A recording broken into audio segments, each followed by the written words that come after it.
আসসালামু আলাইকুম সুপ্রিয় দর্শক, আরো একবার স্বাগতম আমাদের এলটিভি এইচডি চ্যানেলের পক্ষ থেকে। আপনারা যারা এই মুহূর্তে আমার ভিডিওটি ক্লিক করেছেন, অন করেছেন, সবাইকে স্বাগত জানাচ্ছি এবং সবার কাছে কৃতজ্ঞতা প্রকাশ করছি। দর্শক, বরাবরই আপনারা জানেন আমরা ঘাস চাষ করি, বায়োগ্যাস প্লান্ট নিয়ে কাজ করি এবং খামারের বিভিন্ন টুলস আইটেম যেমন গরুর গলার ট্যাগ, যেটা আমরা নিজেরা লেজার প্রিন্ট করে থাকি এবং নিজেরা উৎপাদন করে থাকি, খুব সাশ্রয় মূল্যে সারা বাংলাদেশে দিয়ে থাকি। টুলস আইটেম আরো ইত্যাদি আছে। আমাদের ওয়েবসাইট www.cholonto.com ভিজিট করলে আপনারা পেয়ে যাবেন।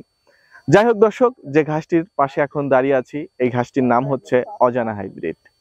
এই অজানা হাইব্রিড ঘাসের নামকরণ নিয়ে দুইটি কথা বলি। একটি হচ্ছে, অজানা হাইব্রিড ঘাসটি যখন আমার বাবা আব্দুল আহাদ উনি আবিষ্কার করলেন, তখন আমরা অনেক খরা তাপে চৈত্র মাসে এই ঘাসটি নিয়ে কাজ করা শুরু করি। এই ঘাসটি প্রথমে বাঁচাতে আমাদের অনেক পরিশ্রম দিতে হয়। প্রথম যখন এটাকে কোনোভাবে টিস্যু কালচার করা হয়, এই ঘাসটি তখন বাবা অনেক কষ্টে, অনেক শ্রম দিয়ে এই ঘাসটি আবিষ্কার করেন এবং এই ঘাসটি অবশ্যই দেশে খুব সুন্দর একটি ভালো ফলনের আশাবাদ নিয়েই কিন্তু আমরা কাজ করে যাই।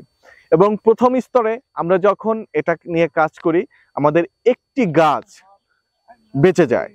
একটি গাছ থেকে আমরা আস্তে আস্তে ধীরে ধীরে অনেক ট্রায়ালের পরে আমরা অনেকগুলো ঘাস জন্ম দিতে বা আল্লাহর তরফ থেকে ঘাসটি জন্ম নেয় এবং সেই ঘাসটি থেকেই আজকের এই অজানা হাইব্রিড ঘাস।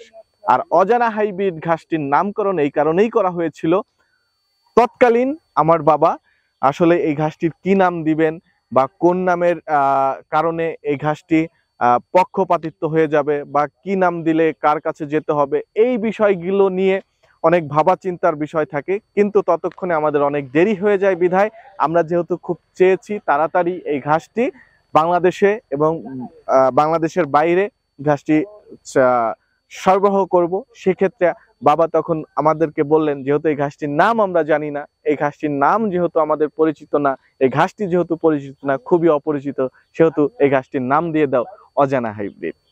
সেদিন থেকেই আমাদের এই ঘাসটির নাম দেওয়া হয় অজানা হাইব্রিড।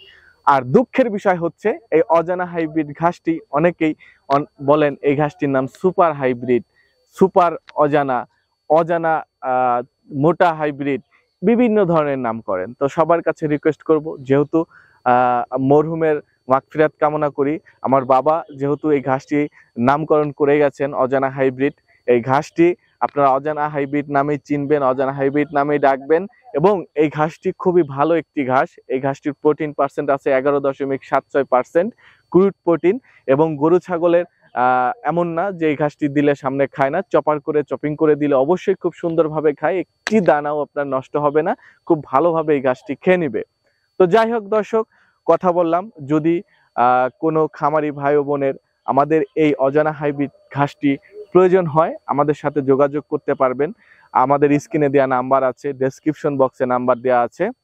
বাংলাদেশ সময় 8টা থেকে রাত 10টা পর্যন্ত আমরা সব সময় আপনাদের ফোন কল ধরার জন্য চেষ্টা করে থাকি।